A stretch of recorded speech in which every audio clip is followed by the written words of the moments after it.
আমাদের সমাজটাকে শান্তিপূর্ণ করার জন্য 10টা ম্যানার আল্লাহ তাআলা শিখিয়েছেন। এই 10টা যদি আমরা মেনে চলি, সমাজে আর কোনো অশান্তি থাকবে?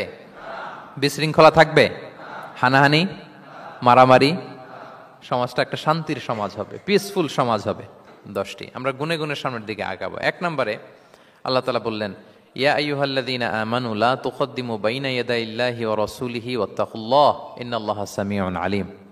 ওহে বিশ্বাসীরা, তোমরা আল্লাহর রাসূল তোমাদেরকে যা করতে বলে এইটার চেয়ে বেশি অ্যাডভান্স হয়েও না, অতটুকুতেই থাকো, ওটাতেই কল্যাণ, ওটাতেই বরকত। আল্লাহ রাসূলের চাইতে বেশি বোঝা যাবে না। ওনারা যেটা বলেছেন এটাই ফাইনাল। মা কানা লিমুমিনিন ওয়ালা মুমিনাতিন ইযা কাদাল্লাহু ওয়া রাসূলুহু আমরান আইয়াকুনা লাহুমুল খিয়ারাতু মিন আমরিহিম। আল্লাহ রাসূল যদি আমাদেরকে কোনো নির্দেশনা দেয়, তখন কোনো বিশ্বাসীর জন্য এটা মানলেও চলে, না মানলেও চলে, এরকম ভাবা যাবে? আল্লাহ রাসূলের পক্ষ থেকে, আল্লাহর পক্ষ থেকে একটা আদেশ আসছে, এখন এই আদেশ আপনি মানলেও হয়, না মানলেও হয়, এরকম নাকি ব্যাপারটা? বলেন তো। বরং মানতেই হবে। বরং কি? মানতেই হবে। এটা কম্পালসারি, এটা অপশনাল না। তাহলে সমাজকে শান্তিপূর্ণ করার 1 নাম্বার গাইডলাইন হচ্ছে আল্লাহ রাসূলের পক্ষ থেকে যে নির্দেশনা আসবে এটা আপনাকে কম্পালসারি টু অ্যাবাইড বাই, এটা মানতেই আপনাকে হবে। এবং রাসূল সাল্লাল্লাহু আলাইহি ওয়াসাল্লাম যেটা শিখিয়েছেন ওইটাই স্ট্যান্ডার্ড, এর চেয়ে আর ভালো করা যায় না। এক সাহাবী বেশি ইবাদত করতে যেয়ে বললেন যে আমি আজ থেকে সারা রাত তাহাজ্জুদ পড়ব, রাতে আর ঘুমাবো না। আরেক সাহাবী বললেন আমি সারা বছর রোজা রাখবো, আমি আর রোজা ভাঙবো না। আরেক সাহাবী বলে আমি আমার স্ত্রীদের কাছে যাব না, আমি সন্ন্যাসী জীবন যাপন করব। তো রাসূল সাল্লাল্লাহু আলাইহি ওয়াসাল্লাম শুনে অপছন্দ করলেন, বললেন তোমরা নাকি এমন এমন বলেছ, আমি তো বিশ্বনবী রাহমাতাল লিল আলামিন, আল্লাহর হাবিব, আমি তো কোনো দিন রোজা রাখি, আবার কোনো দিন রাখি না। সোম বৃহস্পতিবারে রাখি, অন্যান্য দিন তো রাখি না। আবার রাতে আমি ঘুমাই, আবার তাহাজ্জুদও পড়ি, আবার আমি স্ত্রীদের সাথেও মেলামেশা করি। তো আমার এই ব্যালেন্স লাইফ লিড করেও তো আমি আল্লাহর শ্রেষ্ঠ হতে আমার কোনো সমস্যা হয় নাই, তোমাদের কি সমস্যা হলো? সুবহানাল্লাহ। দেখেন, ইসলাম খুব ব্যালেন্সড অ্যাপ্রোচে বিশ্বাস করে, ভারসাম্যপূর্ণ জীবন বিধান। তার মানে রাসূল সাল্লাল্লাহু আলাইহি ওয়াসাল্লাম যেটা শিখিয়েছেন ওইটাই স্ট্যান্ডার্ড। আপনি কি রাসূল সাল্লাল্লাহু আলাইহি ওয়াসাল্লামের চেয়ে বেশি মুত্তাকি হতে পারবেন? বুঝে থাকলে আওয়াজ করে বলুন, আল্লাহ রাসূলের চেয়ে বেশি বুজুর্গ হওয়া সম্ভব? মুত্তাকি হওয়া সম্ভব? আল্লাহওয়ালা হওয়া সম্ভব? তিনি যেটা শিখিয়েছেন ওইটাই স্ট্যান্ডার্ড। তাহলে প্রথম দিক নির্দেশনা হচ্ছে আল্লাহ রাসূলের চেয়ে বেশি বোঝা চলবে। ওনারা যে নির্দেশনা দিয়েছেন সেটা মানলেই জীবনের সুখ, সেটা মানলেই কি 1 নাম্বার গাইডলাইন। সমাজ যদি শান্তিপূর্ণ সমাজ আমরা পেতে চাই, পিসফুল সোসাইটি যদি পেতে চাই। 2 নাম্বার গাইডলাইন হচ্ছে আল্লাহ তাআলা বলছেন, ইয়া আইয়ুহাল্লাযীনা আমানু লা তারফাউ আসওয়াতাকুম ফাওকা সাওতিন নাবিক ওয়া লা তাজহারু লাহু বিল কওলি কাজাহরি বা'দিকুম লিবা'দিন আন তাহবাতা আ'মালুকুম ওয়া আনতুম লা তাশউরুন। ওহে বিশ্বাসীরা, নবীর কণ্ঠের চাইতে তোমাদের কণ্ঠকে উঁচু করো না। খবরদার, যদি করো, নিজেরা নিজেদের সাথে যেভাবে কথা বলো, নবীর সাথে যদি এভাবে কথা বলো, তাহলে তোমাদের সব আমলগুলোকে বাতিল করে দিবে কে? এই আয়াত নাজিলের একটা প্রেক্ষাপট আছে। বনু তামিম গোত্রের লিডার কে হবে এটা নিয়ে ডিসকাশন হচ্ছিল। তো আবু বকর রাদিয়াল্লাহু তাআলা আনহু বললেন, আমি চাই উনি হোক লিডার। ওমরে ফারুক বলে, না না না, উনি না, আপনি বুঝতে পারেন নাই, আমি চাই ইনি হোক। আবু বকর বলে, ওমর তুমি ঠিক বলো না, আমি বললে তুমি খুলে উল্টাটা বলো, উনি হলে ভালো হয়। ওমরে ফারুক বলে, না না না, উনি না, উনি হলে। এই যে উনি করে দুইজন তর্ক বিতর্ক করতে করতে ওনাদের কণ্ঠটা রাসূল সাল্লাল্লাহু আলাইহি ওয়াসাল্লামের কণ্ঠের চাইতে একটু উঁচু হয়ে গেল, যেটা দেখতে অনেকটা অশোভন ছিল, সুন্দর দেখাচ্ছিল না। তো রাসূল সাল্লাল্লাহু আলাইহি ওয়াসাল্লাম সামনে বসা, ওনার সামনে উঁচু গলা করে কেউ কথা বলবে, এটা আল্লাহ বরদাশত করলেন না। আরশের উপর থেকে আল্লাহ তাআলা আয়াত নাজিল করলেন, লা তারফাউ আসওয়াতাকুম ফাওকা সাওতিন নাবী। খবরদার, নবীর কণ্ঠের চাইতে যেন তোমাদের কণ্ঠ উঁচু হয়ে না যায়। যদি যায় তাহলে তোমাদের আমলগুলো বাতিল হয়ে যাবে। এবং নিজেরা নিজেদেরকে যেভাবে ডাকো সেভাবে ডেকো না, এরকম করলে আমল বাতিল হয়ে যাবে। তো আল্লাহ তাআলা এখানে আদব শিক্ষা দিলেন যে রাসূল সাল্লাল্লাহু আলাইহি ওয়াসাল্লামের সামনে কথা বলতে গেলে খুব ভদ্র ভাষায় কথা বলতে হবে, শালীন ভাষায় কথা বলতে হবে। মজার ব্যাপার হচ্ছে, আপনারা জানেন কিনা জানি না, যারা হজ উমরা করেছেন আপনারা দেখবেন যে রাসূল সাল্লাল্লাহু আলাইহি ওয়াসাল্লামের পবিত্র কবরের উপর এই আয়াতটা এখনো লেখা আছে যে লা তারফাউ আসওয়াতাকুম ফাওকা সাওতিন নাবিক। নবীর কণ্ঠের চাইতে যেন কণ্ঠ উঁচু হয়ে না যায়।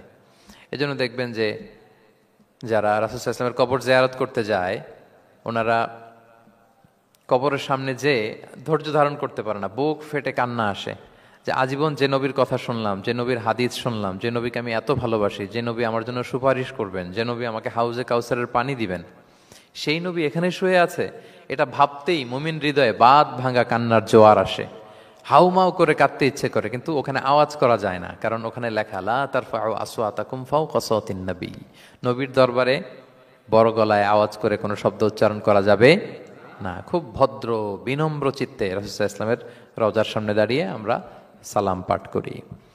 তো এই নিয়মটা শুধু যে রাসূলুল্লাহ সাল্লাল্লাহু আলাইহি ওয়াসাল্লামের জন্যই খাস তা নয়, আমাদের আব্বা আম্মা, আমাদের শিক্ষক, মুরব্বী, আধ্যাত্মিক নেতা, ধর্মীয় গুরু, ইসলামী আন্দোলনের বড় লিডার, এরকম যে কারো সামনে বড় গলায় উঁচু গলায় আওয়াজ করে কথা বলা যাবে না, বরং সেখানে ভদ্রতা, এটিকেটস, নম্রতা এটা বজায় রাখতে হবে। এটা বুঝতে পেরেছেন? হ্যাঁ। পাশাপাশি রাসূল সাল্লাল্লাহু আলাইহি ওয়াসাল্লাম একবার দুপুরবেলায় ওনার ঘরে শুয়েছিলেন। সূরার নাম হচ্ছে সূরাতুল হুজুরাত, মনে আছে তো আপনাদের? সূরার নাম কি? হ্যাঁ, হুজুরাত মানে হচ্ছে কম্পার্টমেন্ট বা অ্যাপার্টমেন্ট, যেখানে মানুষ থাকে আর কি। রাসূল সাল্লাল্লাহু আলাইহি ওয়াসাল্লাম এরকম 9টা হুজরাখানা ছিল। আপনার বাংলাদেশে ইমাম সাহেবের হুজরাখানা এই শব্দটার সাথে পরিচিত না সবাই? এই হুজরাখানা থেকে আল হুজরাত। রাসূল সাল্লাল্লাহু আলাইহি ওয়াসাল্লামের 9 জন স্ত্রী এই 9টা হুজরাতে থাকতেন এবং এগুলো মসজিদে নববীর সাথে অ্যাটাচ করা ছিল। দুপুরে খেয়ে রাসূল সাল্লাল্লাহু আলাইহি ওয়াসাল্লাম কাইলুলা করছেন, বিশ্রাম নিচ্ছেন। হঠাৎ কিছু বেদুইন লোক, যাদের মধ্যে সভ্যতার ছোঁয়া লাগেনি, তারা এসে রাসূল সাল্লাল্লাহু আলাইহি ওয়াসাল্লামকে ডাকতে আরম্ভ করলো, ইয়া মুহাম্মদ উখরুজ ইলাইনা, ইয়া মুহাম্মদ উখরুজ, এই মুহাম্মদ বেরো বেরো, কথা আছে, এই মুহাম্মদ বেরো বেরো। মানে কেমন যেন বন্ধুরে ডাকতেছে, মনে হচ্ছে বন্ধুকে ডাকতেছে। আল্লাহ তাআলা এটা বরদাস্ত করলেন না, বললেন খবরদার, নিজেরা নিজেদেরকে যেমনে ডাকো, নবীকে যদি অমনে ডাকো, তোমার ঈমান আমল সব বাতিল হয়ে যাবে, খবরদার, সব বাতিল হয়ে যাবে। বরং ওনাকে যখন সম্বোধন করবে তখন ডাক দিবে খুব ভদ্র ভাষায়, বলতে হবে ইয়া নবী আল্লাহ, ইয়া রসুল আল্লাহ, ইয়া হাবিব আল্লাহ, এরকম ভদ্রোচিত ভাবে রাসূল সাল্লাল্লাহু আলাইহি ওয়াসাল্লামকে ডাকতে হবে। তাহলে রাসূলের সামনে কণ্ঠ উঁচু করার কারণে আল্লাহ তাআলা এই আয়াত নাজিল করলেন। এবং এই আয়াত নাজিলের পরে উমরে ফারুক রাদিয়াল্লাহু তাআলা এত ভয় পেলেন, এরপরে রাসূল সাল্লাল্লাহু আলাইহি ওয়াসাল্লামের সামনে কথা বলতে গেলে উনি এত আস্তে কথা বলতেন, ওই যে বেশি জোরে যদি কথা বলি তাহলে আমার সব আমল বাতিল হয়ে যাবে, এত আস্তে বলতেন। রাসূল সাল্লাল্লাহু আলাইহি ওয়াসাল্লাম জিজ্ঞেস করা লাগতো, ওমর কি বললে, আবার বলো তো, একটু জোরে বলো ওমর, আরেকটু জোরে বলো, আরেকটু জোরে বলো। সুবহানাল্লাহ। মানে এত মিন মিন করে, এত ক্ষীণ ক্ষীণ শব্দে ওমর ফারুক কথা বলতে লাগলেন যে রাসূল সাল্লাল্লাহু আলাইহি ওয়াসাল্লামের বুঝতে কষ্ট হচ্ছিল কথা। তখন তিনি বলতেন, ওমর আরেকটু জোরে বলো না, কি বললে বুঝলাম না, আরেকটু জোরে বলো। ওনারা এতটা ভয় পেয়েছিলেন এই আয়াত নাজিল হওয়ার পরে। তাহলে 2 নাম্বার ইনস্ট্রাকশন হচ্ছে, মুরব্বী, শিক্ষক, উস্তাজ, ধর্মীয় গুরু, আধ্যাত্মিক নেতা, ইসলামী আন্দোলনের বড় নেতা, এরকম রেসপেক্টেড কারো সামনে উচ্চবাচ্য করে কথা বলা উচিত না। এটা আদবের খেলাফ, শিষ্টাচারের খেলাফ। আর আমরা বলেছি এই সূরাটা আমাদের শিষ্টাচার নিয়ে কথা বলে, সামাজিক রীতিনীতি, শিষ্টাচার, এটিকেটস নিয়ে কথা বলে। তাহলে এই যে 2টা ইনস্ট্রাকশন গেল। 3 নাম্বার ইনস্ট্রাকশন হচ্ছে আল্লাহ তাআলা বললেন, ইয়া আইয়ুহাল্লাযীনা আমানু, ওহে বিশ্বাসীরা, ইন জাআকুম ফাসিকুম বিনাবাইন ফাতাবায়ানু, কোন পাপাচারী যদি কোনো নিউজ নিয়ে আসে, বিশ্বাস করার আগে নিউজটা যাচাই করে নিও। আন তুসিবু কওমান বিজাহালাতিন ফাতুসবিহু আলা মা ফাআলতুম নাদিমিন, যদি তোমরা বিশ্বাস করে ফেলো তাহলে কোনো কওমের উপর হয়তো এমন ডিসিশন নিয়ে নিতে পারো যে ডিসিশনের কারণে পরে তোমাদেরকে পস্তাতে হবে। তাহলে 3 নাম্বার ইনস্ট্রাকশন হচ্ছে, নিউজ একটা শুনলেই বিশ্বাস করা যাবে, এটাকে ভেরিফাই করতে হবে। কি করতে হবে? You have to verify and cross check the authenticity of the news. নিউজটা সঠিক কিনা আপনাকে ক্রস চেক করতে হবে, শুনলেই বিশ্বাস করা যাবে না।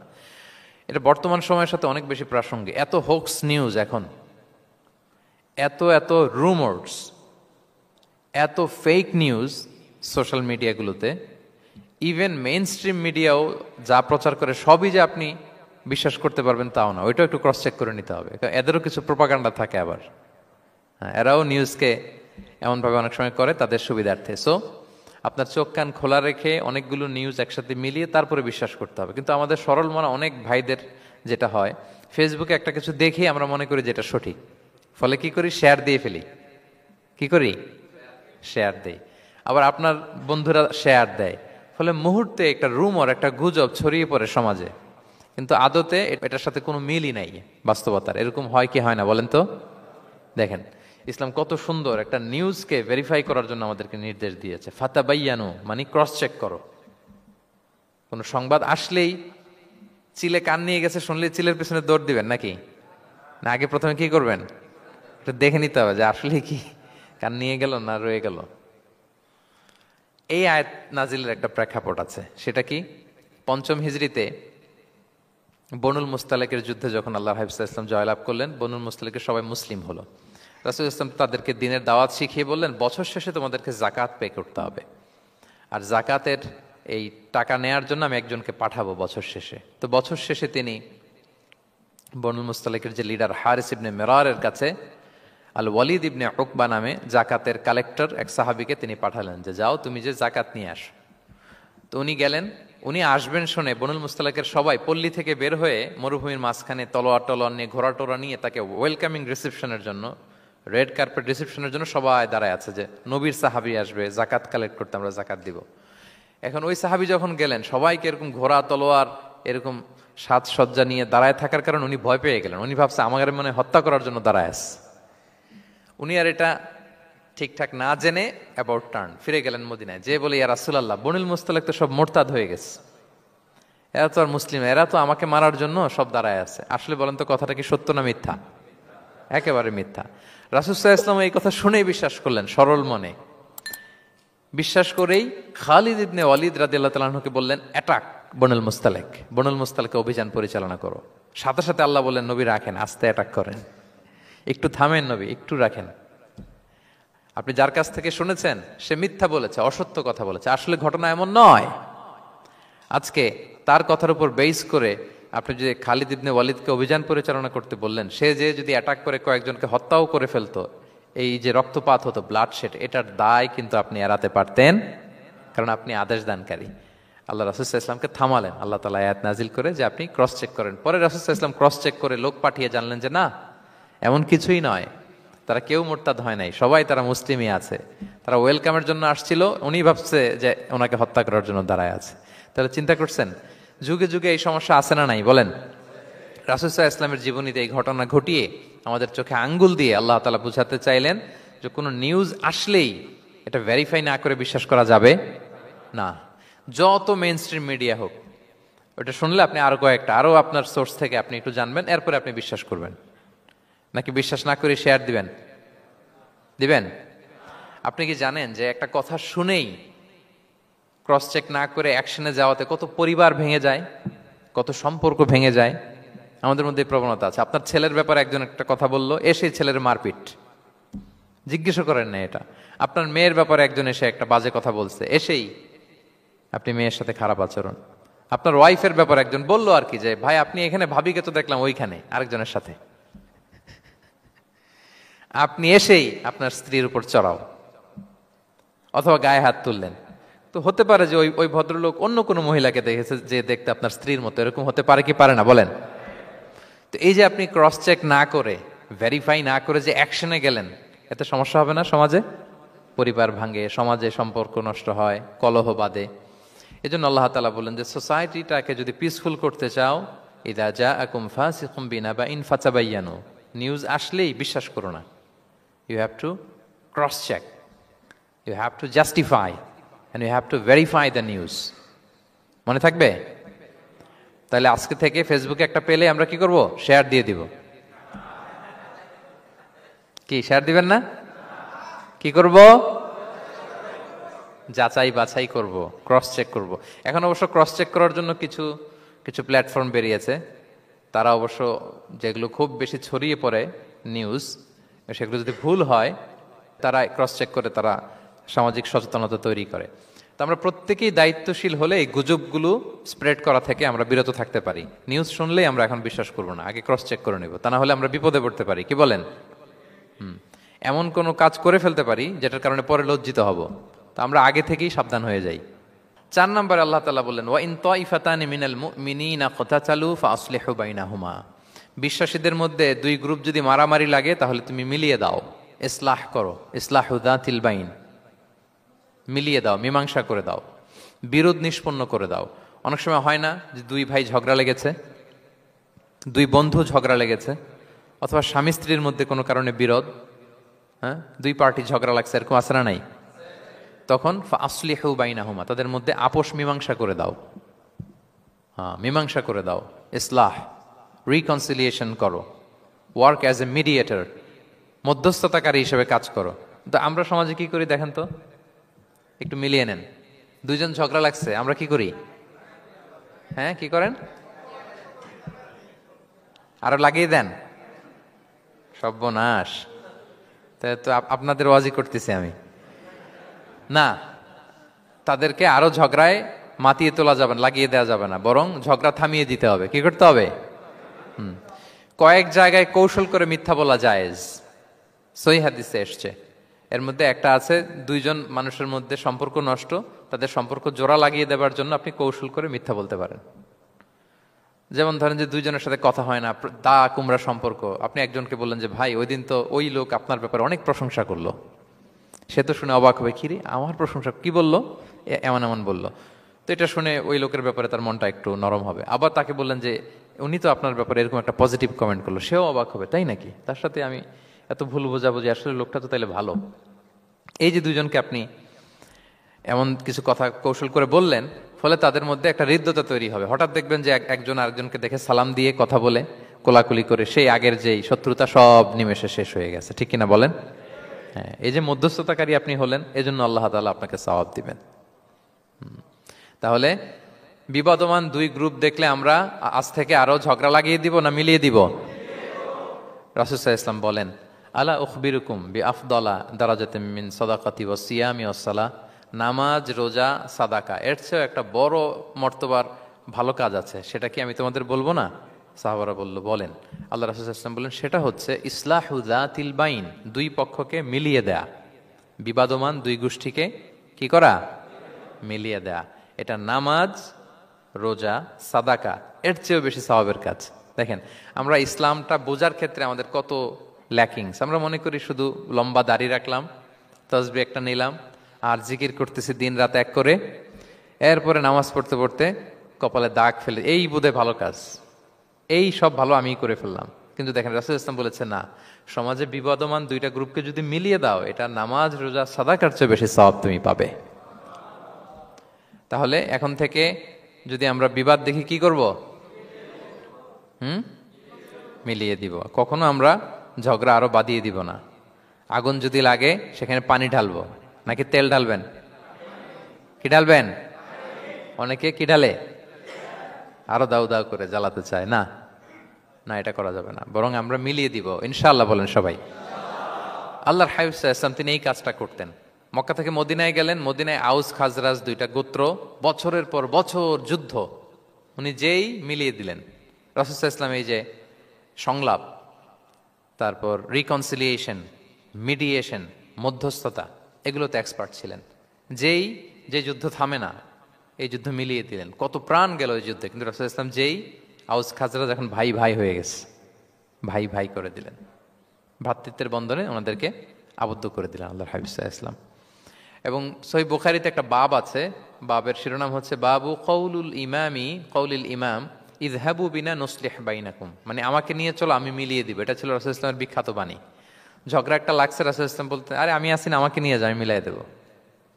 কোথাও কিছু হয়েছে, আমাকে নিয়ে যাও, আমি তো আছি, মিলাই দেবো। রাসূল সাল্লাল্লাহু আলাইহি ওয়াসাল্লাম এসেছেনই মানুষকে মিলানোর জন্য, গড়ার জন্য এসেছেন, ভাঙার জন্য নয়।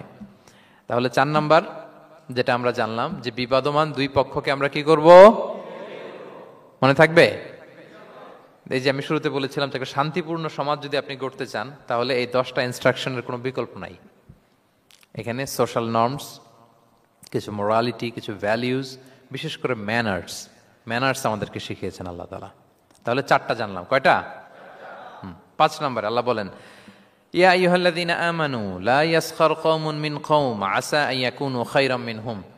ওহে বিশ্বাসীরা, তোমরা একে অপরকে তুচ্ছ তাচ্ছিল্য করো না, হাসি ঠাট্টা করো না, কাউকে সুখরিয়া মানে কাউকে তুচ্ছ করা, কাউকে নিয়ে ব্যঙ্গ করা, হাসি তামাশা করা, এটা করো না, এটা কবিরা গুনাহ।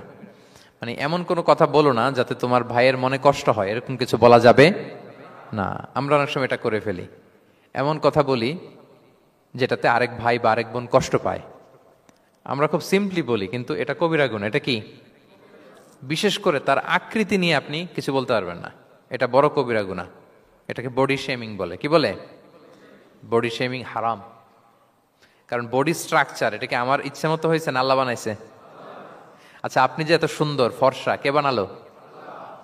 হ্যাঁ, আবার আরেকজন যে একটু শ্যামবর্ণের, তাকে কে বানালো? আপনি লম্বা, কে বানালো? কেউ খর্বাকৃতির, খাটো, তাকে কে বানালো? তাহলে আপনি আকৃতি নিয়ে তাকে যদি ঠাট্টা করেন, আসলে কি ঠাট্টা কি তাকে করা হলো নাকি আল্লাহকে? কারণ আসল ডিজাইনারটা কে? হুয়াল্লাযী ইউসাউবিরুকুম ফিল আরহামি কাইফা ইয়াশা। আল্লাহ তাআলা তোমাদেরকে যেমন চেয়েছেন ঠিক তেমন মাতৃগর্ভে তোমাদেরকে ডিজাইন করেছেন, তোমাদের আকৃতি দিয়েছেন। এজন্য কারো আকৃতি নিয়ে অবজ্ঞা করা, তুচ্ছ করা, হেয় করা, এটা প্রকারান্তরে আল্লাহকে অবজ্ঞা করার সমান। দ্য ক্রিয়েটর, যিনি স্রষ্টা, তাকে আপনি অবজ্ঞা করেছেন, ঠিক কিনা বলেন? তাহলে এখন কারো আকৃতি নিয়ে কিছু বলবেন? আমরা বাংলাদেশে এরকম বলি না? বেশি মোটা হলে তাকে একটা নাম দিয়ে ফেলি। হ্যাঁ, কি বলি? কি বলেন? মোটু। তারপর কেউ চিকন হলে তাকে একটা নাম দিয়ে ফেলি, চিকন আলী। এরপর ধরেন যে কারো হয়তো নাক ছোট, চোখ ছোট, তাকে চাকমা বলে আমাদের এলাকায়। হ্যাঁ, নাক ছোট চাকমা, তো এটা হইলো? তো সে কি নিজে তার নাককে এরকম বানাইছে? এরকম নানা ধরনের আকৃতির অনেক কিছু হতে পারে। এই যে বডি শেমিং, এটা হারাম। এটা কি? এবং জরিপে এসেছে অনেক বাচ্চারা স্কুলে যেতে চায় না তার দেহের বিভিন্ন আকৃতি নিয়ে, তার বন্ধুরা তাকে টিস করার কারণে। খুব মোটা সে, তাকে নিয়ে তার ফ্রেন্ডরা এমন কথা বলে, সে আর স্কুলে যাওয়ার প্রতি আগ্রহ ফিরে পায় না। তো এটা কত বড় সামাজিক সমস্যা আপনি খেয়াল করেছেন? হ্যাঁ, কখনো কারো আকৃতি নিয়ে কোনো কমেন্টস করা যাবে? কারণ আকৃতিটা দিয়েছে কে? এটা খবরদার, এটা বড় কবিরা গুনাহ। আব্দুল্লাহ ইবনে মাসউদ রাদিয়াল্লাহু তাআলা আনহু, এই সাহাবী, ওনার পা দুইটা ছিল চিকন, চিকন পা। উনি একবার আরাক গাছের চূড়ায় উঠেছেন, মেসোয়াকের ডাল ভেঙে মেসোয়াক করবেন। বাতাসের ঝাপটা, ওনার লুঙ্গিটা একটু সরে গিয়েছে, পা দুইটা দেখা গিয়েছে।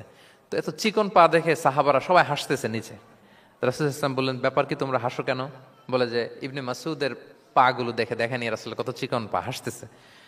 রাসূল ইসলাম রাগান্বিত হলেন, বললেন, ওই সত্তার শপথ যার হাতে আমার আত্মা, ওই আল্লাহর কসম করে আমি বলি, লাহুমা আফকালু ফিল মিজান মিন উহুদ, এই পা দুটো মিজানের পাল্লায় রাখা হলে কিয়ামতের দিন উহুদ পাহাড়ের চেয়ে বেশি ভারী হয়ে যাবে। তার মানে এত সম্মান ইবনে মাসউদের, সম্মান আল্লাহর কাছে, কল্পনা করেন, উহুদ পাহাড়ের চেয়ে বেশি ভারী হয়ে যাবে। কিন্তু আমরা অনেক সময় এই মানুষের আকৃতি নিয়ে তুচ্ছ-তাচ্ছিল্য করি। রাসূল সাল্লাল্লাহু আলাইহি ওয়াসাল্লামের একজন স্ত্রী ছিল, নাম সফিয়া। কি নাম? সফিয়া বিনতে হুয়াই ইবনুল আখতাব। উনি আকৃতিতে কিছুটা খাটো ছিলেন এবং একটু স্থূলাকৃতির ছিলেন। তো এটাকে একটু ইঙ্গিত করে আম্মাজান আয়েশা রাদিয়াল্লাহু তাআলা আনহা একবার একটা শব্দ ব্যবহার করেছেন, মানে শব্দ দিয়ে কৌশলে বুঝিয়েছেন, তানি কসিরা, মানে আপনার সেই খাটো স্ত্রী সফিয়া। নারীদের মধ্যে এটা থাকে স্বাভাবিক, মানবীয় কারণে। একাধিক স্ত্রী হলে মানবীয় কারণে একটু জেলাসি বা একটু কিছু বিষয় থাকে, এটা থেকে মানুষ বেরোতে পারে না, এবং সেটা নবীদের স্ত্রীরাও সেটা থেকে বেরোয়া সম্ভব ছিল না। তো কথা বলতে বলতে এমন একটা শব্দ বললেন যেটা দিয়ে সাফিয়া রাদিয়াল্লাহু তাআলা আনহাকে বুঝালেন যে আপনার অমুক স্ত্রী, মানে তিনি আকৃতিতে কিছুটা খাটো এবং কিছুটা স্থূলাকৃতির। এই শব্দটা রাসূল ইসলাম পছন্দ করলেন না। বললেন, আয়েশা, এটা তুমি কি বললে? আয়েশা, তুমি কি জানো, লাকুত কুলতি কালিমা, তুমি এমন একটা শব্দ বলেছো সফিয়ার ব্যাপারে, লাউ মুজিজাত বিমা ইল বাহরি লা মাজহাজাতহু, এই শব্দটা যদি নীল সাগরে ছেড়ে দেয়া হয় তাহলে এই শব্দের পঙ্কিলতার কারণে নীল সাগরের পানি মুহূর্তেই কালো হয়ে যাবে। আর এরকম শব্দ যেন আমি না শুনি। আম্মাজান আয়েশা রাদিয়াল্লাহু তাআলা সচেতন হয়ে গেলেন, আর কখনো এরকম বলেননি। দেখেন, রাসূল ইসলাম কখনো এই বডি শেমিংকে স্পেস দিতেন না, কখনো না। আমরা এগুলোকে ছোট মনে করি, কিন্তু যাকে আপনি বলেন সে অনেক কষ্ট পায় মনে, সে খুব মনে কষ্ট পায়, এজন্য এটা বলা যাবে না, খবরদার। রাসূল সাল্লাল্লাহু আলাইহি ওয়াসাল্লাম বলেন, ইন্নাল আবদা লা ইয়াতাকাল্লামু বিল কালিমাতি মা ইয়াতাবায়ানু ফিহা ইয়াজিল্লু বিহা ফিন্নার। মানুষ অনেক সময় মুখ ফসকে এমন কমেন্ট করে ফেলে অন্যের ব্যাপারে, এটা দিয়ে সে মাঝে মাঝে জাহান্নামী হয়ে যায়, কিন্তু সে ভাবেই নাই এই শব্দে আমাকে জাহান্নামে ঢুকাবে। কারণ এই মুখ দিয়ে যা বেরোয় এটা বলতে অনেক সাবধানে। রাসূল ইসলাম বলেছেন, দুইটা অঙ্গের গ্যারান্টি যদি কেউ আমাকে দেয়, আমি তাকে জান্নাতের গ্যারান্টি দেই। মাইয়াদমান লি মা বাইনা লিহিয়াইহি ওয়া মা বাইনা রিজলাইহি আদমান লাহুল জান্নাহ। দুই অঙ্গের গ্যারান্টি যে দেয় তাকে আমি জান্নাতের গ্যারান্টি দেই। এক হচ্ছে দুই চোয়ালের মাঝখানে যা আছে, মানে জিহ্বা, এই জিহ্বার গ্যারান্টি যদি দেয়। আরেকটা হচ্ছে দুই পায়ের মাঝখানে যা আছে, মানে মানুষের প্রাইভেট।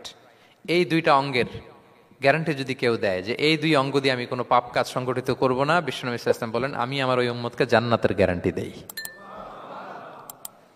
তাহলে তুচ্ছ তাচ্ছিল্য ঠাট্টা বিদ্রুপ করা যাবে না। 6 নম্বরে ওয়ালা তালমিজু আনফুসাকুম, তোমরা অন্যের বদনাম করে বেরিও না। লামজ আসছে লুমাজা থেকে, ওয়াইলুল লিকুল্লি হুমাজাতিল লুমাজা, যে প্রকাশ্যে অন্যের বদনাম করে বেড়ায়, অন্যের দোষ খুঁজে বেড়ায়। একদল লোক আছে দেখবেন শুধু অন্যের দোষ খোঁজে, নিজের দিকে আঙ্গুল যায় না। কিন্তু এইভাবে আরেকজনের দিকে আঙ্গুল দিলে যে 3টা আঙ্গুল নিজের দিকে যায় এটা আবার ভুলে যায়। কাউকে যদি আমি এরকম করি, আমার দিকে কয় আঙ্গুল বলেন? এই 3টা কার দিকে? আর আরেকজনের দিকে 1 আঙ্গুল। তো কাউকে কিছু বলার আগে 3বার নিজেরটা ভাববেন যে নিজে কি করেন। ওয়ালা তালমিজু, অন্যের বদনাম করো না, প্রকাশ্যে অন্যের দোষ খোঁজো না। সবচেয়ে বুদ্ধিমান সে যে নিজের দোষ খোঁজে, নিজের সমালোচনা যে করতে পারে সেই সর্বাপেক্ষা বুদ্ধিমান। কিন্তু আমরা একদল আছি শুধু সমালোচনা, ওর এই সমস্যা, ওর এইটা, ওর মানে তার দায়িত্ব হচ্ছে সবার সমস্যা বের করা। এরকম দায়িত্বপ্রাপ্ত কিছু লোক আছে না নাই? সবাই না, এগুলো থেকে আমাদের বেরিয়ে আসতে হবে। অন্যের দোষ খোঁজা বাদ দিতে হবে, দোষ খুঁজলে নিজের দোষ খুঁজতে হবে। আমরা আত্মসমালোচনা করবো। খেয়াল রাখবেন, সবচেয়ে ভালো হচ্ছে আত্মসমালোচনা। সবচেয়ে ভালো কি? তারপরে মোটামুটি ভালো হচ্ছে আলোচনা, আর সবচেয়ে খারাপ হচ্ছে সমালোচনা। কিন্তু আমরা সবচেয়ে করি বেশি কোনটা? এটা চেঞ্জ করতে হবে, আত্মসমালোচনা বাড়াইতে হবে।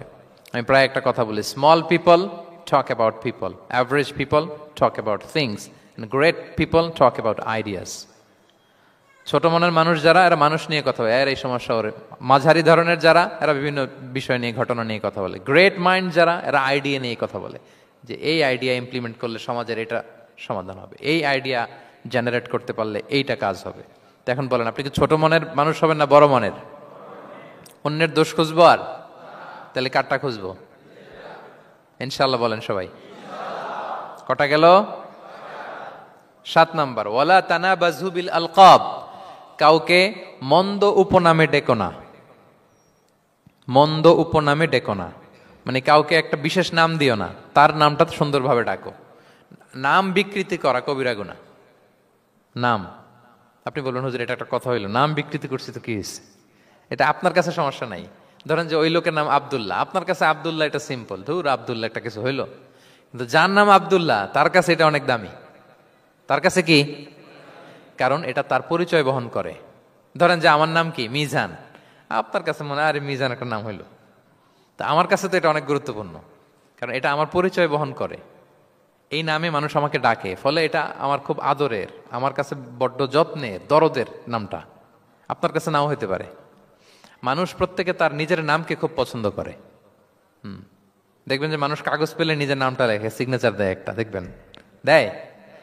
এরপর দেখবেন যে সি বিচে ঘুরতে গেলে বালুর মধ্যে নিজের নামটা লিখে, দেখবেন লিখে। শুধু তাই না, লিখে আবার একটা লাভ আঁকে, লাভ চারদিকে আঁকে। কেন আঁকে? কারণ এই নামটা সে পছন্দ করে অনেক, এটা তার কাছে গুরুত্বপূর্ণ, আপনার কাছে নাও হতে পারে। এজন্য প্রত্যেকের নামটা তার কাছে খুব আদরের, যত্নের। তার নামটা আপনি সুন্দরভাবে বলবেন। নাম আপনি বিকৃত করতে পারবেন না। এটা কি গুনাহ? সগীরা কবিরা গুনাহ। এটা আমরা সমাজে করি, নাম বিকৃত করি না, নাম বিকৃত করা যাবে না। ওয়ালা তানাবাজু বিল আলক, মন্দ নামে ডেকো না। আমাদের সমাজে এটা আছে, দেখবেন যে বাবা মা সুন্দর নাম রেখেছে আবু বকর, ওকে ডাকে বকইরা, আছে না এরকম? তারপর নাম রেখেছে ধরেন আব্দুল কুদ্দুস, ওকে ডাকে। নাম রেখেছে আব্দুল ওয়াক্কাস, ওকে ডাকে। এই বিকৃতি আপনি করতে পারবেন? কারণ কিয়ামতের দিন আপনার নাম ধরে, আপনার বাবার নাম ধরে ডাকা হবে। তুদআউনা ইয়াউমাল কিয়ামাতি বিআসমাইকুম ওয়া আসমাই আবাইকুম। কিয়ামতের দিন তোমার নাম, তোমার বাবার নাম, যখন আপনাকে ডাকবে ফেরেশতারা, আপনার নাম এবং আপনার বাবার নাম ধরে ডাকা হবে। এজন্য রাসূল সাল্লাল্লাহু আলাইহি ওয়াসাল্লাম বলেন, ফা আহসিনু আসমাক, তোমাদের নামগুলো সুন্দর রেখো, নাহলে সেই দিন ডাকবে বল্টুর ছেলে কল্টু দাঁড়াও। তখন এই কোটি কোটি মানুষের সামনে আপনি এই নাম নিয়ে দাঁড়াবেন আর লজ্জায় পড়বেন। আর যদি বলে আব্দুর রহমানের ছেলে আব্দুল্লাহ, আসো, কত সুন্দর। নামগুলো ভালো আলেম দিয়ে ক্রস চেক করে, কনসালটেশন করে এরপরে রাখবেন। আর কাউকে মন্দ নামে কখনো ডাকা যাবে না। তার বংশের কোনো খারাপ কিছু দিয়ে তাকে ডাকা যাবে না। ধরেন একজনের বাবা ছিল চোর, কিন্তু তার সন্তান সে সৎ মানুষ হইতে পারে না। এখন বাবার কথা কি আপনি চোরের পোলা বলে ডাকতে পারবেন না? আপনি ডাকবেন না, বলতে পারবেন না, কারণ সে তো ভালো। তাহলে নাম বিকৃত করা, মন্দ উপনামে ডাকা, এটা কবিরা গুনাহ। এটা আমরা কখনো করব? মনে থাকবে প্রিয় ভাইরা? আচ্ছা, 8 নম্বরে আল্লাহ তাআলা বলছেন, ইয়া আইয়ুহাল্লাযীনা আমানু জিতানিবু কাসীরাম মিনায-যন, ওই বিশ্বাসীরা তোমরা ধারণা থেকে বেঁচে থাকো। ইন্না বা'দা-যন্নি ইসমুন, কিছু কিছু ধারণা আছে এটা পাপ। ধারণা, অ্যাজাম্পশন করে কথা বলা নিষেধ। ধারণার উপর বেস করে কথা বলা যাবে। অনেকে ধারণার উপর কথা বলে। বেশিরভাগ ধারণাই মিথ্যা হয়। ধারণার বেশিরভাগ কি হয়? সো আপনি ধারণা, বেসড অন ধারণা আপনি কোনো কথা বলতে পারবেন, মানে যেটাকে আমরা বাংলায় বলি আন্দাজে কথা বলা। বাংলা আমরা কি বলি? আন্দাজে আপনি কিছু বলতে পারবেন না, আপনাকে নিশ্চিত হইতে হবে। আমরা খালি চোখে যা দেখি, বাস্তবে ওই ঘটনা নাও হতে পারে এরকম। হোয়াট এভার উই সি, এটা রিয়েল সিনারি নাও হতে পারে, কিন্তু ভেতরে হয়তো এমন কিছু একটা আছে যেটা আমরা জানি না। এজন্য ধারণা করে কথা বলা নিষেধ ইসলামে। ওয়া ইন্না যন্না লা ইউগনি মিনাল হাক্কি শাইআ, আল্লাহ বলেন ধারণা কখনো সত্যের বিকল্প হতে পারে না। আপনাকে সত্যটা জেনে বলতে হবে, আপনি ধারণার উপর কিছু বলতে। আমরা এরকম সমাজে অনেক করি, অনেক। আপনি পাবেন, দেখবেন যে ধরেন যে আপনাকে আপনার এক বন্ধু দেখলো, রিক্সা দিয়ে যাচ্ছেন, আপনার পাশে এক নারী বসা, তো সে অনেক কিছু খারাপ ধারণা করতে পারে। এরকম হয় না সমাজে? তো এমন হতে পারে যে আপনি আপনার ছোট বোনকে নিয়ে বেরিয়েছেন, হতে পারে না? কিন্তু আপনি তো একটা ধারণা করে ফেললেন অন্য কিছু। বা আপনার ভাগ্নিকে নিয়ে বের হয়েছেন, আপনার খালাকে, আপন খালাকে নিয়ে বেরিয়েছেন কোনো কাজে, ডাক্তারের কাছে বা কিছু একটা হতে পারে। কিন্তু তাকে দেখেই আমি এদিক সেদিক বলতে আরম্ভ করলাম যে ওকে তো দেখছি এরকম এরকম এরকম। আছে না নাই? আমাদের সমাজে আমি দেখেছি যে কারো যদি ঠোঁট কালো হয় তো মানুষ ধারণা করে নেয় লোকটা মনে হয় সিগারেট খায়। কিন্তু সিগারেট সেবন করা ছাড়াও কারো ঠোঁট কালো হতে পারে কি পারে না বলেন? এই যে এগুলো সমাজে প্রচলিত। বিয়ে করার পর পর ইমিডিয়েট যদি কেউ একটা গাড়ি কিনে বা হুন্ডা কিনে, এটা কি বলে বলেন তো? এই বোধহয় শ্বশুর বাড়ি থেকে যৌতুক নিয়ে আসছে। দেখছেন, এরকম ভুরি ভুরি আপনি সমাজে পাবেন যে আন্দাজে, ধারণার উপরে আমরা অনেক কথা বলে ফেলি, কিন্তু নিশ্চিত না হয়ে আপনি কোনো কমেন্টসে যেতে পারবেন না। এটা একেবারে নিষেধ। 9 নম্বরে আল্লাহ বললেন, ওয়ালা তাজাসসু, গোয়েন্দাগিরি করো না, স্পাইগিরি করো না, অন্যের ব্যক্তিগত বিষয় নিয়ে খোটাখুটি করো না। এরকম স্বভাব আমাদের অনেকের আছে না নাই? অনেকে দেখবেন যে অনেকের প্রাইভেট বিষয় নিয়ে খোঁচাখুচি করতে সে বড্ড মজা পায়। আছে এরকম? এটা হারাম। আওয়াজ করে বলুন, এটা কি? ওয়ালা তাজাসসু, গোয়েন্দাগিরি করো না। Everyone has personal space and no one should interfere someone's personal space. কেউ কারো পার্সোনাল স্পেসে ইন্টারফেয়ার করা যাবে না। প্রত্যেকের একটা প্রাইভেট এরিয়া আছে, প্রাইভেসি আছে। দেখেন ইসলাম প্রাইভেসিকে কত গুরুত্ব দেয়। প্রত্যেকের প্রাইভেসিকে ইসলাম কত গুরুত্ব দেয়। কারো প্রাইভেসির মধ্যে ইন্টারফেয়ার করা এটা ইসলাম পছন্দ করে না। এজন্য খবরদার, কারো ব্যক্তিগত কোনো ইস্যু নিয়ে আমরা নাক গলাতে পারবো না। কারো মোবাইল ধরে মোবাইলের গ্যালারি চেক করা, কারো ইনবক্স চেক করা, কাউকে না বলে কারো চিঠি পড়ে ফেলা, উকি মারা, আড়ি পাতা, এগুলো হারাম। এগুলো কি? এরকম স্বভাব আমাদের আছে না নাই? আড়ি পেতে শুনতে চাই, উকি মারি, তারপর সে কি করে দেখি তার প্রাইভেট মুহূর্তে, তারপর তার মোবাইল চেক করি, তার গ্যালারি চেক করি, তার ইনবক্স চেক করি। এই দায়িত্ব ইসলাম আমাদেরকে দেয়।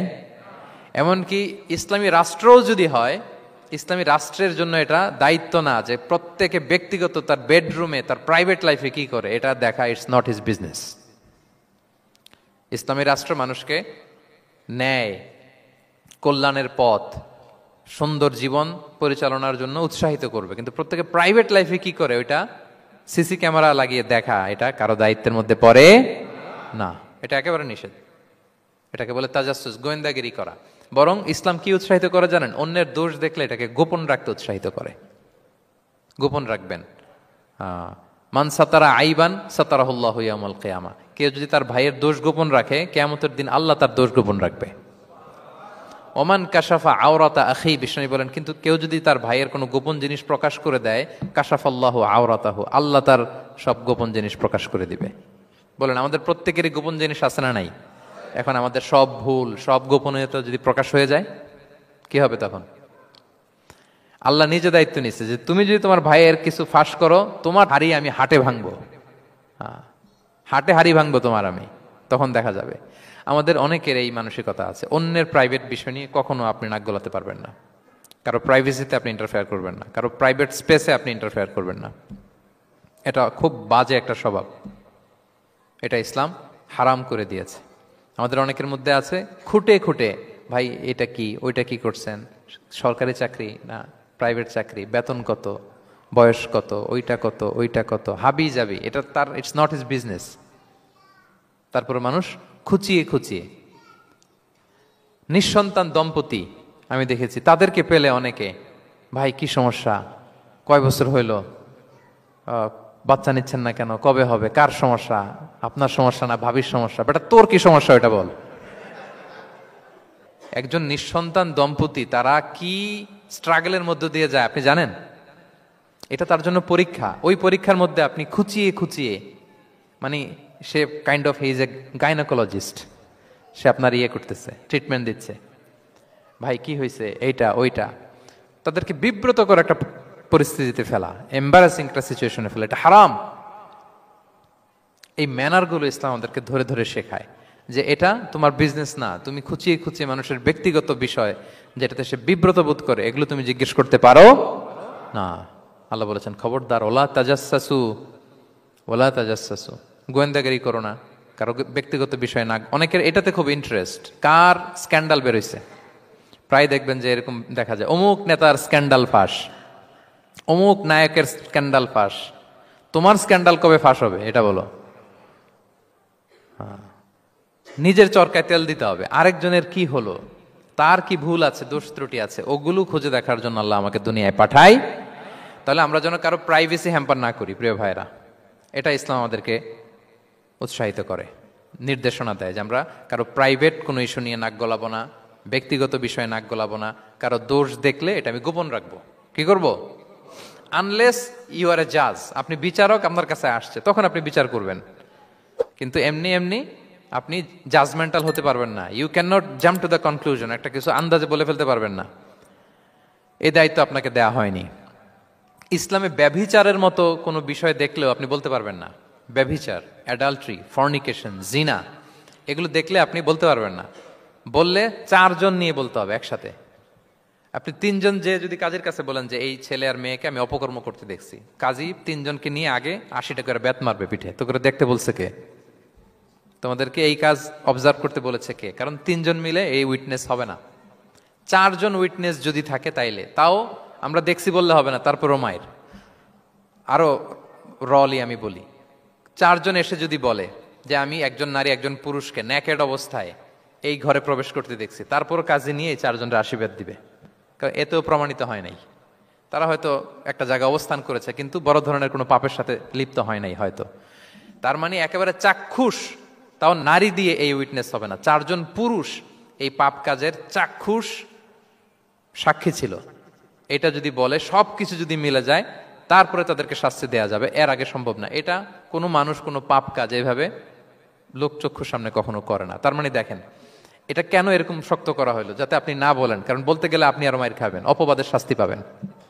হ্যাঁ, ইফকের শাস্তি। ইসলাম কিভাবে মানুষের প্রাইভেসিকে হেফাজত করে। কেউ কোন একটা মানুষ হয়তো কখনো শয়তানের ওয়াসওয়াসায়, নফসের তাড়নায়, বন্ধুর পাল্লায় পড়ে কোনোভাবে সে পাপে জড়িয়ে পড়েছে, আপনি এটাকে ইস্যু বানাচ্ছেন, কিন্তু এমন হতে পারে ওই পাপের পরে সে এমন ভাবে তওবা করেছে, এমন ভাবে ফিরে এসেছে, এমন ভাবে প্র্যাকটিসিং হয়েছে যে সে ভালো কাজ দিয়ে আপনাকেও ছাড়িয়ে গেছে।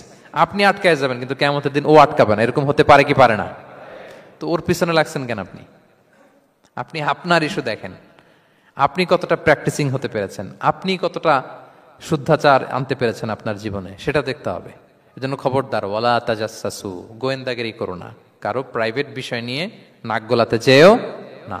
সুবহানাল্লাহ, হোয়াট এ রিলিজিয়ান! কত সুন্দর আমাদের ধর্ম, হাউ লাকি উই আর! আমরা কত ভাগ্যবান যে আল্লাহ তাআলা এই ধর্ম আমাদেরকে দিয়েছেন। এমন বিধান আমাদের জন্য প্রেসক্রাইব করেছেন যেগুলো মানলে আমাদের সমাজটা একটা জান্নাতের বাগান হয়ে যাবে। তাহলে 9 নম্বর ছিল ওয়ালা তাজাসসু, গোয়েন্দাগিরি করুন। আজকে থেকে করবেন? কারো মোবাইল ধরবেন, আর গ্যালারি দেখবেন, কারে কি মেসেজ করছিল পড়তে যাবেন, গোপনে তার ড্রয়ার খুলে তার চিঠি পড়বেন, আড়ি পাতবেন, উকি মারবেন, কারো গোপন বিষয় নিয়ে ইন্টারেস্ট দেখাবেন? কথা বলেন না, দেখাবেন? এগুলো নিয়ে কোনো ইন্টারেস্ট আমরা দেখাতে পারবো না। গোয়েন্দাগিরি আমাদেরকে বাদ দিতে হবে। আল্লাহ আমাদেরকে বোঝার তৌফিক দান করুক। কয়টা গেল? আরেকটা, লাস্ট নাম্বার। আল্লাহ বলেন, সর্বশেষ আল্লাহ বলেন ওয়ালা ইয়াগতাব বা'দুকুম বা'দা, একে অপরের পরনিন্দা চগলখুরি করো না। ইয়াগতাব মানে গীবা, গীবত করো না। আইয়ুহিব্বু আহাদুকুম আইয়াকুলা লাহমা আখিহি মাইতান ফাকারিহতুম, তোমরা কি চাও যে তোমরা তোমাদের মৃত ভাইয়ের গোশত ভক্ষণ করবে? মানে যে ব্যক্তি গীবত করে সে যেন তার মৃত মরা ভাইয়ের পচা গোশত খায়। গীবত করা, গীবত কাকে বলে? রাসূল সাল্লাল্লাহু আলাইহি ওয়াসাল্লাম বলেন গীবত হচ্ছে যিকরুকা আখাকা বিমা ইয়াকরাহু, তোমার ভাইয়ের অনুপস্থিতিতে তোমার ভাই সম্পর্কে এমন কিছু বলা যেটা শুনলে সে অপছন্দ করে, এমন কিছু বলা যেটা শোনা সে পছন্দ করে না। তো এক সাহাবী বলেন, ইয়া রাসূলুল্লাহ আফারাআইতা ইন কানা ফি মা আকুল, হে আল্লাহর রাসূল, আমার ভাইয়ের মধ্যে যদি আসলেই সেই সমস্যাটা থাকে তাইলেও কি গীবত হবে? রাসূল সাল্লাল্লাহু আলাইহি ওয়াসাল্লাম বললেন, আরে তাইলেই তো গীবত হবে। ওই দোষ যদি থাকে, ওটা তার অনুপস্থিতি যদি বলে বেরো তাইলেই তো গীবত হবে। আর ওই দোষ যদি না থাকে তাহলে তো অপবাদ হবে, এটা তো আরো বড় গুনাহ, এটা তো বহতান। তাহলে এই গীবা ইংরেজিতে বলে ব্যাক বাইটিং। ইংরেজিতে কি বলে? এই ব্যাক বাইটিং, চগলখুরি বা পরনিন্দা, আরবিতে বলে গীবাত। এই গীবত আমরা করব না। কারো কিছু বলা থাকলে আপনি তাকে সরাসরি নাসিহাত করুন। আর দিন ওয়ান নাসিহা, দিন হচ্ছে উপদেশ দেয়া, শুভ কামনা করা, তার প্রতি শুভ কামনা করে আপনি তাকে বুঝান, সে হয়তো বুঝবে। কিন্তু আপনি তার অনুপস্থিতিতে তার নামে বাজে কথা, মন্দ কথা বলতে পারবেন? এটা অনেক বড় পাপ। একজনের ব্যাপারে আরেকজনের কান ভারী করা, ওর কথা ওর কাছে, ওর কথা ওর করে, এরকম করে সমাজের মধ্যে একটা গিরিঙ্গি লাগায়, আছে না? নেই? এটা হারাম। রাসূল সাল্লাল্লাহু আলাইহি ওয়াসাল্লাম বলেন, মেরাজের রাত্রে আমি দেখেছি কিছু লোক লাহুম আযফার মিন নুহাস, তাদের নখগুলো তামা দিয়ে তৈরি, নখর ধারালো। ইয়াখদাশুনা বিহা উজুহাহুম ওয়া সুদুরাহুম, তারা তাদের নিজের নখ দিয়ে নিজের গালের গোশত, বুকের গোশতগুলো টেনে টেনে ছিটছে। রাসূল সাল্লাল্লাহু আলাইহি ওয়াসাল্লাম জিবরাইল আলাইহিস সালামকে বললেন, মানহুম ইয়া জিবরিল, জিবরিল কারা এরা, এত বড় শাস্তি? জিবরাইল আলাইহিস সালাম বললেন, হুম আহলুল গীবা মিন উম্মাতিক, এরা হচ্ছে আপনার উম্মতের মধ্য থেকে তারা যারা গীবত করে। তারা কি করে? তাহলে এই গীবতের সাথে আমাদের কোনো সম্পর্ক, এটা থেকে আমাদেরকে বেঁচে থাকতে হবে, এটা করা যাবে না। আমরা অনেকে হালাল ওয়েতে গীবত করি। এইভাবে কিভাবে করে আমি বলি আপনাদের, এইভাবে শুরু করে, এইভাবে কি বলবো ভাই, বললে তো গীবত হয়ে যায়, তারপরও না বললেই না, একটু বলি। শুরুতে কি বললে তো, দেখছেন কিভাবে হালাল করে, বললে তো গীবত হয়ে যায়, এইভাবে স্টার্ট করে। বললে যদি গীবত হয়ে যায় এটা বলা যাবে? আওয়াজ করে বলেন, যেটা বললে গীবত হয়ে যাবে এটা বলা যাবে না। এই অভ্যাসগুলো থেকে আমরা আস্তে আস্তে ফিরে আসবো, ওগুলো আমরা আর বলবো। তাহলে মোট 10টা, কয়টা? এই 10টা যদি আমরা মেনে চলি, সমাজে আর কোনো অশান্তি থাকবে? বিশৃঙ্খলা থাকবে? হানাহানি, মারামারি? সমাজটা একটা শান্তির সমাজ হবে, পিসফুল সমাজ হবে। এই জন্য এই সূরাটাকে বলা হয় সামাজিক রীতিনীতির সূরা। সোশ্যাল এটিকেটস, সামাজিক রীতিনীতি আল্লাহ শিখিয়েছেন আমাদেরকে, ম্যানার শিখিয়েছেন। আজকে বাড়িতে যে সূরাতুল হুজরাতটা পড়বেন, যাদের কাছে আমার এক নজরে কোরআন আছে আগে ওটা থেকে দেখবেন, এরপর কোনো তাফসির থেকে বঙ্গানুবাদ থেকে বঙ্গানুবাদ দেখবেন, তাফসির পড়বেন, দেখবেন যে ক্লিয়ার হয়ে যাবে। এরপর নিজেই আপনার ফ্যামিলিকে নিয়ে আপনি তালিম দিবেন এই সূরাটার উপর, পারা যাবে তো? দেখবেন যে সমাজটা শান্তিপূর্ণ হয়ে যাবে। আল্লাহ তাআলা আমাদের সমাজকে শান্তিপূর্ণ করুক, আমাদের পরিবারগুলোকে জান্নাতি পরিবার করুক।